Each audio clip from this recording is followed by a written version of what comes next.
रतनपुर गांव में संपत और कप्ता नाम के दो व्यक्ति रहते थे। रतनपुर गांव के करीब के जंगल में एक डायन का आतंक था। रतनपुर गांव के बहुत से लोग उस जंगल में गायब भी हो चुके थे। संपत और कप्ता उसी जंगल से गुजर रहे थे। अरे कप्ता भाई, हमें शॉर्टकट रास्ते से नहीं आना चाहिए था। यहाँ से जल्दी चलो। सुना है यहाँ पर लोग रहस्यमय तरीके से गायब होते हैं। ये जंगल बड़ा ही डरावना है। अरे मेरा चेला होकर तू बुज़दिलों जैसी बातें कर रहा है। अरे कप्ता भाई, पिछले ही महीने सुखिया चाचा का बेटा इसी जंगल से लापता हो गया था, जिसका सुराग आज तक नहीं मिला। तुम तो वैसे भी 9 महीने शहर में बिताते हो और 3 महीने गांव में बिताते हो। तुम्हें क्या पता गांव में क्या चल रहा है?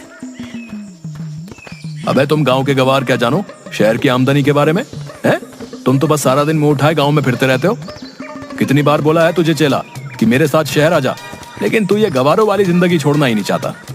तभी संपत की नजर एक पॉलीथीन पर पड़ी जिसे गुरु पकड़े हुए था। ये हाथ में क्या पकड़े हो कप्ता भैया? जरा हमें भी दिखाओ क्या है इस पॉलीथीन में। अरे कुछ नहीं संपत, मेरी पत्नी ने शहर से कुछ डायपर के पैकेट मंगवाए थे, बस वही है। डायपर के पैकेट? लेकिन जहां तक मैं जानता हूं तुम्हारे घर में तो कोई बच्चा है ही नहीं। अबे पगला हो गया क्या? मुन्ना को भूल गया क्या? मुन्ना? अरे वो तो 10 साल का हो चुका है कप्ता भैया। सांड की तरह फैल फैल कर मोटा ताजा हो रखा है। क्या वो अभी भी डायपर पहनता है? तुम गांव के गवार क्या जानो? तुम गांव के गवार इस बात को नहीं समझोगे। हम शहर के रहने वालों के तौर तरीके कैसे कैसे होते हैं। बड़े शहर वाले बनते फिरते हो। अरे सीधे सीधे ये क्यों नहीं कहते कि तुम्हारा वो सांड जैसा मुन्ना अब भी बिस्तर पर सूसू कर लेता है? अरे मैंने उसे बड़े लाड़ प्यार से पाला है। क्या खाक लाड़ प्यार? अरे कान पर 2 मारो उसके, बिस्तर पर सूसू करना बंद कर देगा। उसको पीटने के बजाय उसके लिए डायपर के पैकेट और ला कर दे रहे हो और कहते हो कि हम शहर वालों के जीने के तौर तरीके बड़े अलग होते हैं। इससे तो अच्छा मेरा गांव में भला। संपत ने यह बात बोली ही थी कि तभी अचानक देखते ही देखते चारों ओर धुआं छा गया और अजीब अजीब सी आवाजों का शोर होने लगा। ये धुआं कैसे संपत? मुझे कुछ भी दिखाई नहीं दे रहा। तभी संपत के कानों में कप्ता की चीख टकराई। चीख सुनकर संपत बुरी तरह से डर गया और बेहद फुर्ती से वहां से भागने लगा। कुछ ही देर में संपत भागता हुआ गांव पहुंच गया और चिल्लाते हुए सबसे बोला, अरे गांव वालों, कहां मर गए तुम सबके सब? निकम्मो, तुम सबके सब जल्दी से मेरे साथ चलो, कप्ता भाई लापता हो गए हैं। संपत की बात सुनकर गांव का मुखिया गुस्से से बोला, क्या बात है संपत? क्या कुत्ते की तरह इतनी देर से भौंके जा रहा है? लगता है तू आज भी शराब पीकर आया है। कितनी बार कहा है तुझसे कि ज्यादा मत पिया कर, लिवर खराब हो जाएगा। अबे मर जाएगा किसी दिन। जल्दी चलो मुखिया जी, गजब हो गया। मैं कप्ता भाई को बस स्टैंड लेने गया था और लौटते हुए हम उसी जंगल से गुजर रहे थे जिस जंगल में वो डायन रहती है। अचानक चारों ओर धुआं धुआं छा गया और कप्ता भाई की चीख मेरे कानों में टकराई। मैं बड़ी मुश्किल से अपनी जान बचाकर भागा हूँ। तू दोस्त के नाम पर कलंक है हीरू। अपने जिगरी दोस्त को, जिसे तू अपना गुरु मानता है, उसे अकेला छोड़कर भाग आया और हम सब गांव वालों को निकम्मा बोल रहा है। अरे तो क्या करता? मैं भी उस डायन का शिकार हो जाता। हाँ, अगर मैं तेरी जगह होता, मैं अपने दोस्त का साथ कभी नहीं छोड़ता, भले ही मुझे उसके लिए अपनी जान ही क्यों नहीं देनी पड़ती। बस करो मुखिया जी, अब मेरा मुंह मत खुलवाओ। सब जानता हूँ मैं। पिछली बार जब रतन चाचा का बेटा उस डायन का शिकार बना था, तब आप ही उसके साथ थे। मुझे सब पता है, लेकिन आपसे कोई सवाल नहीं कर सकता क्योंकि आप इस गांव के मुखिया जो ठहरे। संपत ने यह बात बोली ही थी कि कप्ता हांफता हुआ वहां पर आ गया और गुस्से से संपत से बोला, अबे साले, जब तेरे जैसे दोस्त मेरे पास हो तो फिर मुझे दुश्मनों की क्या जरूरत है? मुझे अकेला छोड़कर भाग आया तू। अरे कप्ता भाई, तुम सही सलामत वापस आ गए। मैं तो समझा कि तुम्हें डायन ने पकड़कर मार दिया। मैंने अपने कानों से तुम्हारी चीख जो सुनी थी। हाँ, मुझे उस डायन ने पकड़ लिया था, मगर जैसे ही उस डायन ने मुझे पकड़ा, मैंने एक जोरदार मुक्का उसके मुंह पर मार दिया और वहां से भाग आया। मैं उस डायन से लड़कर आ रहा हूँ और तू डर कर भाग गया। बड़े बहादुर बने फिरते हो कप्ता भाई। अगर इतनी ही बहादुरी थी तो फिर चीखे क्यों? अबे अगर कोई अचानक से पीछे से पकड़ लेगा तो चौंक कर तो हलक से चीख ही निकलेगी ना। अब तुम दोनों लड़ना बंद करो। गांव में न जाने कितने लोग उस जंगल से लापता हो गए। हमें इस समस्या का समाधान जल्द से जल्द करना होगा। कप्ता, तुम ही पहले ऐसे व्यक्ति हो जो उस डायन के चंगुल से सही सलामत आ गए हो। इसका मतलब तुम में उसका सामना करने की हिम्मत है। तुम ही हमें उस डायन से छुटकारा दिला सकते हो। मेरा दिमाग खराब हो गया क्या? अगर मैं जिंदा बचकर आ गया तो आपको क्या लगता है? तुम्हारे पानी पर चढ़ाने से मैं क्या चढ़ जाऊंगा? मैं तुम्हारे झांसे में नहीं आने वाला। जाओ जाकर कोई और बकरा ढूंढो। इतना कहकर कप्ता वहाँ से चला गया। मुखिया संपत की ओर देखने लगा। दिमाग खराब हो गया क्या मुखिया जी? मैं तो खुद ही बड़ी मुश्किल से जान बचा कर आया हूँ। तुम गांव के मुखिया हो, गांव वालों ने तुम्हें चुना है, तो तुम क्यों नहीं उस डायन से सामना करने के लिए जाते? अबे अगर मैं इस गांव का मुखिया हूँ तो क्या मैं अपनी जान गवा दूं? मुखिया ने इतना बोला ही था कि तभी एक बेहद बूढ़ा व्यक्ति जिसकी उम्र करीब 100 साल के आसपास थी, लाठी पकड़े हुए लड़खड़ाता हुआ वहाँ पर आ गया और कपकपाती आवाज में मुखिया की ओर देखकर बोला, चिंता मत कर, मैंने टेलीफोन के जरिए एक बहुत पहुंचे हुए साधु को उस डायन के बारे में बता दिया है। आज रात वो आने वाला है। देखना वो साधु अपनी शक्ति से उस डायन को जलाकर राख कर देंगे। हाँ। अचानक वो बूढ़ा खांसने लगा। उसके हाथ से लाठी छूट गई और वह गिर गया। उसे गिरता देख मुखिया गुस्से में संपत की ओर देखकर बोला, अबे देखता क्या, उठा इसको। ये झुमरी के परदादा भी ना, जब इनसे चला नहीं जाता तो फिर ये घर से बाहर निकल कैसे आते हैं? तभी अपने परदादा को ढूंढते हुए झुमरी वहाँ पर आ गई। ये तुम्हारे ही परदादा है ना? इन्हें घर के अंदर बंद करके रखा करो। झुमरी ने संपत से बोला, हर बार इन्हें घर पर बंद करके बाहर जाती हूँ, पर पता नहीं कैसे दरवाजा खोल लेते हैं। सैकड़ों बार गिर चुके हैं, मगर मजाल है कि इनकी पसली में जरा से भी कोई मामूली फ्रैक्चर हुआ हो। पता नहीं क्या खाया होगा इन्होंने जवानी में। झुमरी अपने परदादा को लेकर वहाँ से चली जाती है। रात का समय था। एक साधु रतनपुर गांव के उसी जंगल से शॉर्टकट रास्ते से निडर होकर चला जा रहा था कि तभी अचानक देखते ही देखते काला धुआं उठने लगा। मगर साधु निडर होकर वहां पर खड़ा रहा। कुछ देर बाद धुआं छट गया। साधु के सामने एक बेहद भयानक चेहरे वाली डायन खड़ी हो गई। क्या तुझे पता नहीं, यहाँ जो भी आता है जिंदा बच के नहीं जाता। हाँ जानता हूँ, न जाने कितने लोगों की जान ली है तूने, लेकिन अब तेरा अंतिम समय आ गया है डायन, क्योंकि मैं तुझे अपने मंत्रों की शक्ति से भस्म कर दूंगा। कोशिश करके देख ले। इतना बोलते ही साधु मंत्र पढ़कर उसके ऊपर फूंकने लगा। मगर साधु के मंत्रों का असर उस डायन पर हुआ ही नहीं।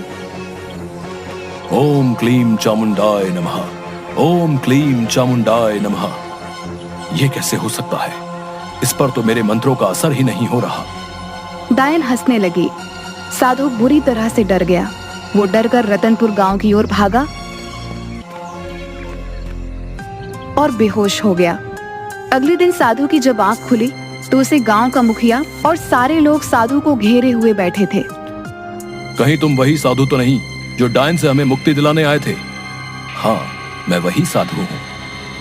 लेकिन तुम तो यहाँ बेहोश पड़े हुए हो। क्या तुमने डायन को खत्म कर दिया? वो डायन उम्मीद से ज्यादा ताकतवर निकली। मेरे मंत्रों का उस पर कुछ भी असर नहीं हुआ।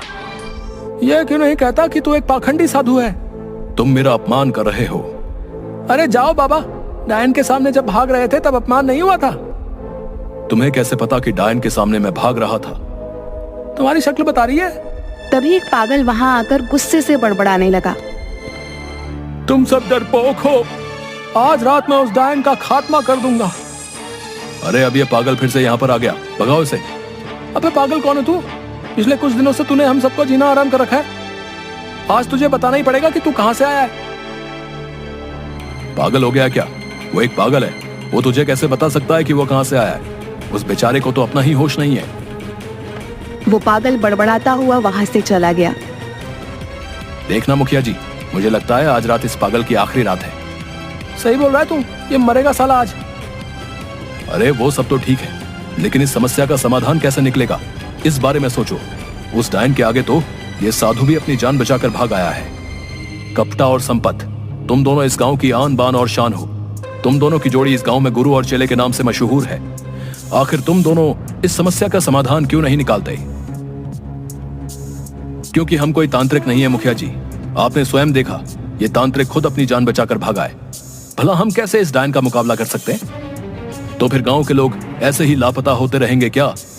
तभी गांव का एक व्यक्ति बोला, मुखिया जी, हम पुलिस की मदद क्यों नहीं ले सकते?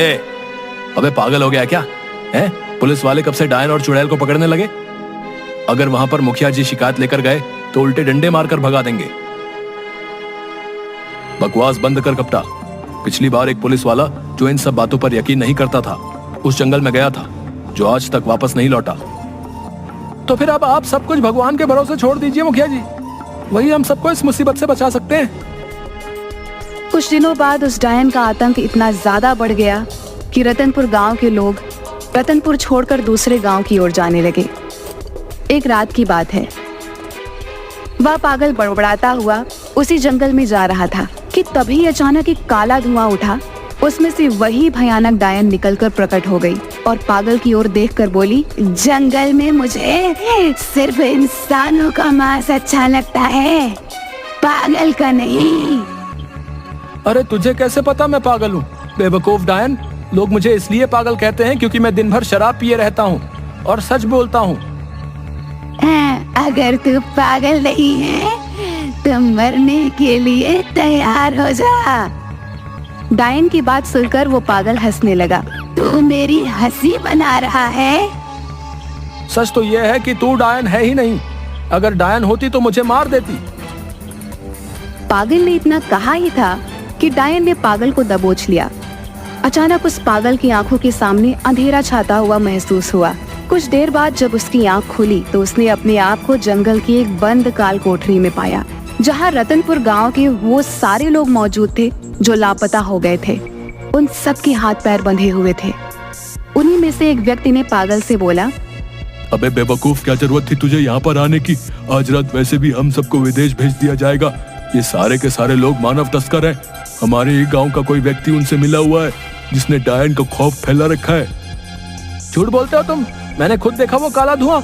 उस धुएं में से वो जो डायन निकली। अरे वो सब केमिकल का कमाल था। आज की टेक्निक के दौर में कोई भी मेकअप करके चुड़ैल डायन बन सकता है। फिल्में नहीं देखी क्या? अरे यार तू तो पागल है, मैं तुझे क्या बताऊं। तभी एक और व्यक्ति वहां हंसते हुए आ गया। तुम तो रतनपुर गांव के व्यक्ति हो, तुम्हारा नाम कप्ता है। तभी एक और व्यक्ति वहां हंसते हुए आ गया, जो कोई और नहीं बल्कि कप्ता का दोस्त संपत था। गुरु, ये पागल तो बड़ा जल्दी सही हो गया। मैं तो खामखा डर रहा था गुरु कि हम इस पागल को पकड़ के ले जाकर क्या करेंगे। ये पागल भला हमारे किस काम आने वाला था, लेकिन ये तो सही हो गया। तुम्हारा आइडिया कमाल का था।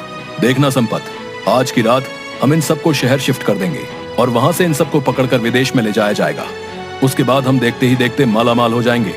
तुझे अंदाजा भी नहीं है संपत, हम इतने पैसे वाले हो जाएंगे कि रतनपुर गांव जैसे न जाने कितने गांव खरीद लेंगे। कप्ता ने यह कहा ही था कि तभी उस पागल ने अपनी फटी हुई जेब से पिस्तौल निकालकर एक हवाई फायर कर दिया।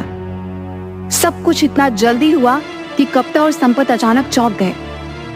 गुरु, इसके हाथ में तो पिस्तौल है। ये कोई पागल नहीं, ये कोई पुलिस वाला लगता है। हमने पागल समझकर इसके हाथ पैर भी नहीं बांधे। तू सही कह रहा है हीरू, लगता है हम दोनों बड़ी चूक खा गए। देखते ही देखते पुलिस ने उन सबको घेर लिया। सारे पुलिस अधिकारी उस पागल को सैल्यूट करने लगे। वह पागल व्यक्ति कोई और नहीं बल्कि क्राइम ब्रांच ऑफिसर अशोक था। मुझे इंटेलिजेंस से सूचना मिली थी कि रतनपुर गांव में बहुत से लोगों की मानव तस्करी होने वाली है, इसलिए मैं कुछ दिनों पहले यहाँ की छानबीन करने के लिए आ गया था। यहाँ आकर डायन की अफवाह सुनकर मुझे पक्का यकीन हो गया कि कोई और नहीं बल्कि कोई मानव तस्कर ही होगा जिसने डायन का खौफ फैला रखा है, ताकि पुलिस और लोग डर की वजह से इस जड़ की तह तक न जाएं। और इस काम के लिए मेरी मदद गांव के मुखिया ने। तभी गांव का मुखिया और उसी साधु के साथ और लोग वहां पर आ गए। मुखिया मुस्कुराता हुआ बोला, मुझे तो उसी दिन तुम दोनों पर शक हो गया था जिस दिन तुम दोनों डायन के चंगुल से बचकर आ गए थे। ऐसा इससे पहले कभी भी नहीं हुआ। सारा गांव डायन से डरा हुआ होता था और तुम दोनों के चेहरे पर कोई शिकन नहीं होती थी। मैं शुरू से ही क्राइम ब्रांच के इंस्पेक्टर अशोक को जानता था। मुझे पक्का यकीन हो गया था कि मेरे गांव में कोई डायन वायन का प्रकोप नहीं है, बल्कि ये तो किसी मक्कार इंसान की ही करतूत है। और तुम दोनों के ऊपर शक उस दिन और ज्यादा पक्का हो गया जिस रात डायन से मेरा सामना हुआ। डायन को भगाने के लिए मैंने बेहद प्राचीन मंत्र पढ़कर, मगर डायन डस से मस नहीं हुआ। कहां से हो, क्योंकि मेरे सामने तो डायन थी ही नहीं। वो मंत्र डायनों और चुड़ैलों के लिए थे, इंसानों के लिए नहीं। कप्ता और संपत को गिरफ्तार करके जेल भेज दिया गया और सारे गांव वालों को डायन से मुक्ति मिल गई।